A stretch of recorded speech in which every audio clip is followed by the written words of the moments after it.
بسم اللہ الرحمن الرحیم۔ شروع اللہ کے نام سے جو بڑا مہربان نہایت رحم والا ہے۔ وَمَا خَلَقْتُ الْجِنَّ وَالْإِنسَ إِلَّا لِيَعْبُدُونَ، اور ہم نے جنوں اور انسانوں کو اپنی عبادت کے لیے پیدا کیا۔ جنات کی پیدائش کب ہوئی؟ جنات کا باپ کون ہے؟ کے اصلی وجود اللہ پاک نے اپنی آخری کتاب قرآن مجید میں جنات کے اصلی وجود کی تائید کی ہے۔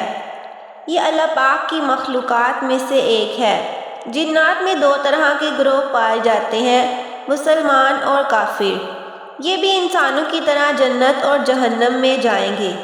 اب سوال یہ پیدا ہوتا ہے کہ جنات کو کب اور کیوں پیدا کیا گیا؟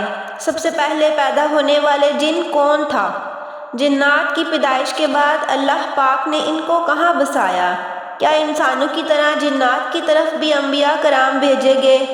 ناظرین گرامی، نسل انسانی حضرت آدم علیہ السلام سے وجود میں آئی اور انسانوں کے جد امجد حضرت آدم علیہ السلام ہے، اس لیے اب آپ کو ابو البشر بھی کہا جاتا ہے۔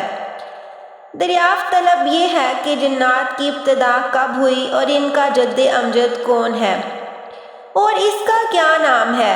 جس طرح حضرت آدم علیہ السلام ابو البشر ہیں، اسی طرح الجان کو ابو الجن کہا گیا ہے، مگر الجان کے ابو الجن ہونے میں مختلف اقوال ہیں، جیسا کہ اللہ رب العزت نے فرمایا، اور جن کو اس سے پہلے بنایا بے دھوئیں کی آگ سے۔ اور اسی آیت کی تفسیر مظہری میں قاضی ثناء اللہ لکھتے ہیں، اور جن کو ہم نے پیدا کیا اس سے پہلے آگ سے جو ایک گرم ہوا سے بنی تھی۔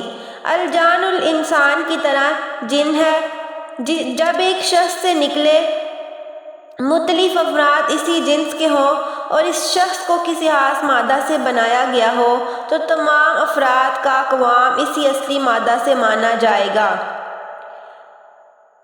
سلسلہ تناسلی ہو گیا، براہ راست ان کو آگ سے نہیں بنایا گیا ہوگا۔ حضرت ابن عباس نے فرمایا، الجان سے مراد ہے تمام جنات کا باپ۔ جیسے حضرت آدم علیہ السلام تمام انسانوں کے باپ تھے، یہ بھی کہا گیا ہے کہ الجان جنات کا باپ ہے اور شیاطین کا باپ ابلیس ہے۔ جنات میں کچھ مسلمان ہیں تو کچھ کافر، مرتے بھی ہیں، پیدا بھی ہوتے ہیں، اور شیاطین میں سے بھی کوئی بھی مسلم نہیں، نہ کسی کو موت آتی ہے۔ جب ابلیس مرے گا تو اسی کے ساتھ سب مریں گے۔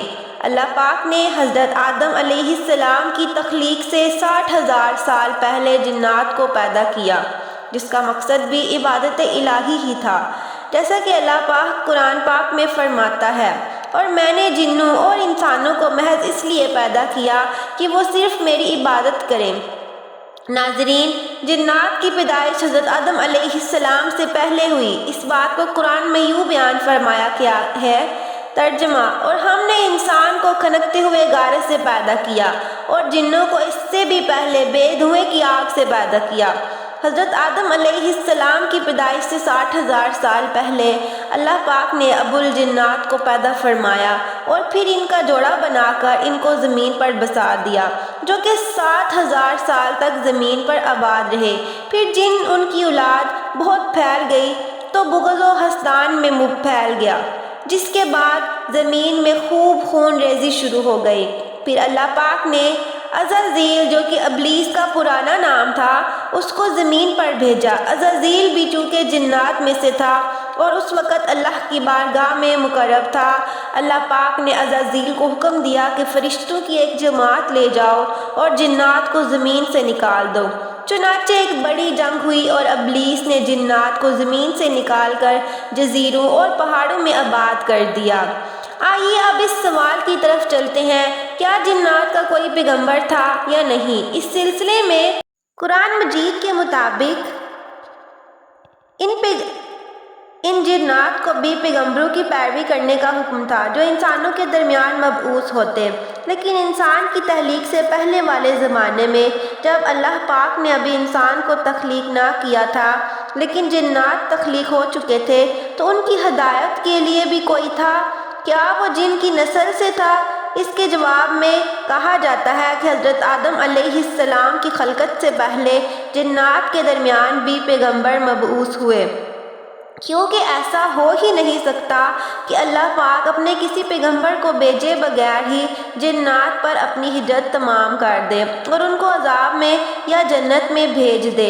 اللہ پاک قرآن میں فرماتا ہے، اے جنوں اور انسانوں کے گروہ، کیا تمہارے پاس تم میں سے وہ رسول نہ آئے تھے جو تم پر میری آیتیں پڑھتے تھے اور تمہیں تمہارے آج کے اس دن کی حاضری سے ڈراتے تھے؟